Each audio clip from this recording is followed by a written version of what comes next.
someone to be poor. I would get them to keep starting new things rather than getting good at one thing.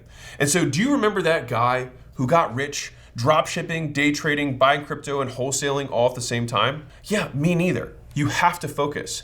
And it's arrogant to think that you can do multiple things at once and beat someone who does one thing with all their effort. You have to pick one thing and go all in, and then you become the one who's hard to beat. So I told you earlier that I had 9 failed businesses. Now, here's the part that a lot of people don't know. 6 of those I had at the same time. And so I like to tell people, it's like, oh yeah, I'm a CEO, I've got multiple companies, right? Like kind of the way I do now, but it's very different now because the thing is that I actually have CEOs who run those businesses, right? Not me. Because you can only be CEO of one thing. You can only drive one thing. Now, I drive acquisition.com. Right? But CEOs of each of the divisions of each of the portfolio companies, like those are people who run their own profit and loss statements.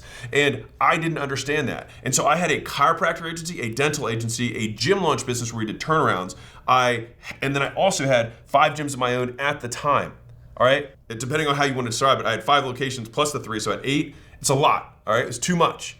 And because of that, I was stressed out of my mind. I was so spread thin. And basically I had lots of things that generated revenue and I didn't make any money. The only thing that it fed was my ego, not my bank account. When did this big turnaround happen for me? Layla came into my life and she was like, hey, you're clearly really good at this one thing. Why don't we just cut everything else? And that's exactly what I did. And it was the hardest period of my life because I had to shut down all the other businesses but one, which also meant that I had to end partnerships with all these different other people that were relying on me. And that was hard. I'm not gonna lie, like it was not fun. Like these are people that I liked. But I had to make this decision. I had to cut off the life that I didn't want to have the life I wanted. If you want to impress people who are poor, talk about how many things you do. If you want to impress people who are rich, talk about how good you are at one thing. Like at the end of the day, your ability to demonstrate excellence is going to be the only thing that someone who is ahead of you will look at. And so you only fool the people who have no idea. And I'll be real, there's a lot of people who have no idea. So the thing is that this is where the whole imposter syndrome will start creeping up on you.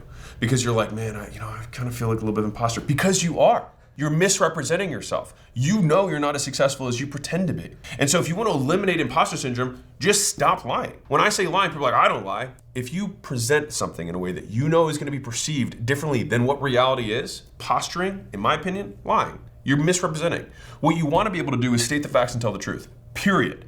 And then if those facts and truth are not compelling and do not get you status, then change the facts and change the truth. Meaning, not that you lie about them, but you work so hard that the truth is compelling.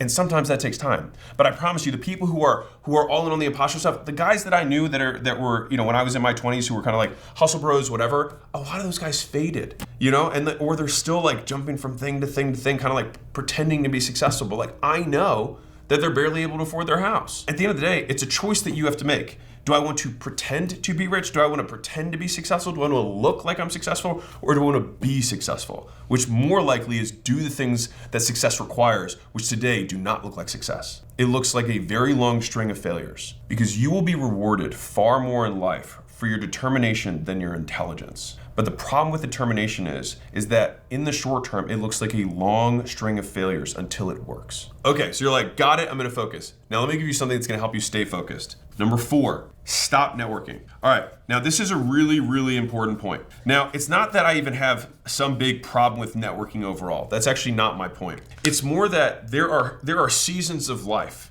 right? In the beginning, you're in exploration. I grabbed this from Naval and I really love it. Later on, you get into exploitation, which is where you go all in, right? And so the thing is that in the beginning, you're tasting lots of stuff. You're trying to figure out what you are good at or have some proclivity towards. When you have that proclivity, then it becomes very clear, now is the time to cut everything else so that we can focus and go deep.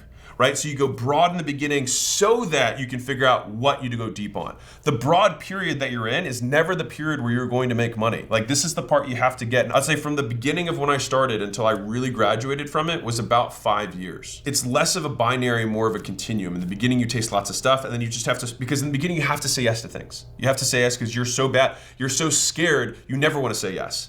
But you learn to say yes a little bit.